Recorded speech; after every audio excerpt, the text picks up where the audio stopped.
In the latest twist to the Hellboy saga, giant robot Hellboy takes our favorite half-demon paranormal investigator to new, towering heights. Literally, the 3-issue miniseries, a brainchild of the COVID-19 era, shows Hellboy in a form we'd never seen before. A colossal, mechanical version of himself. This unexpected transformation is the crux of a storyline where Hellboy is recruited by a shadowy group to take on a unique challenge, exploring a kaiju-infested island. Hellboy, known for facing off against a gamut of supernatural entities from Lovecraftian horrors to creatures of myth and legend, now finds himself up against gigantic kaiju. To stand a chance, he needs a major upgrade. This concept, inspired by Mike Mignola's sketches during the pandemic lockdown, has been brought to life in the miniseries by Dark Horse Comics. The team of Mike Mignola, Duncan Fegredo, Dave Stewart, and Clem Robbins combined their talents to deliver a visually stunning and action-packed story. So in this video, we will explore the first issue of the comic, so without further ado, let's get started already. But before we go into our explanation, we have a very small request. If you like our content, please support us by subscribing to our channel. This is a small click for you, but for us it means a lot. Thank you, and let's begin.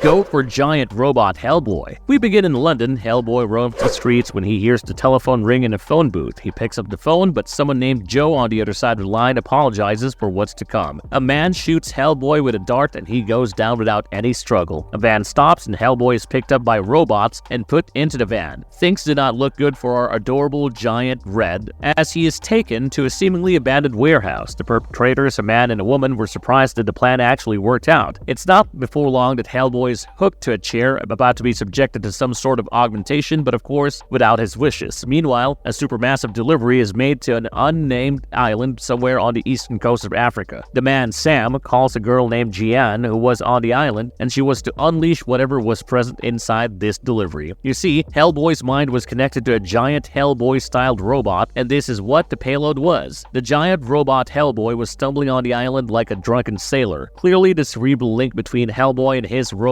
counterpart had not stabilized, not yet at least. Jian rushes into the bunker of an old, dilapidated building. Interestingly, there were several corpses here, as if people had just died while still at work. Jian was asked by her handlers to look for a certain vault, but before she could do that, the giant ants attacked her. Meanwhile, giant robot Hellboy was failing to stand on his feet, but that changed when he spotted another monster as big as himself. The Hellboy Jaeger engaged with the kaiju, and both knew pretty well that only one of them would walk out of the fight alive, or in one piece. The fight went on for a while, but the kaiju managed to knock Hellboy down, and that's where the first issue of this 3-issue miniseries ended. The issue ends in 2 major cliffhangers. First, we do not know what it is that Jian is looking for in the building's vault. Secondly, we don't know how exactly Hellboy would face his new threat. I mean, yes, he is super strong as Hellboy himself, and in this mechanical version, he is stronger, but how exactly would he pull off defeating a kaiju on his own turf? It is obvious that Hellboy would eventually emerge victorious because plot armor is stronger than any armor. Having said that, my only issue with the comic is that Hellboy's robot version feels more like a puppet than a transformer that could send chills down bad guys or generate a feeling of awe and bewilderment. But I suppose that's how Mr. Mignola likes it. It's a fact that he has a thing for Pinocchio, and that shows in the comic, right? But we have to keep in mind that the comic itself is basically the result of boredom, so there's not much one can say, right?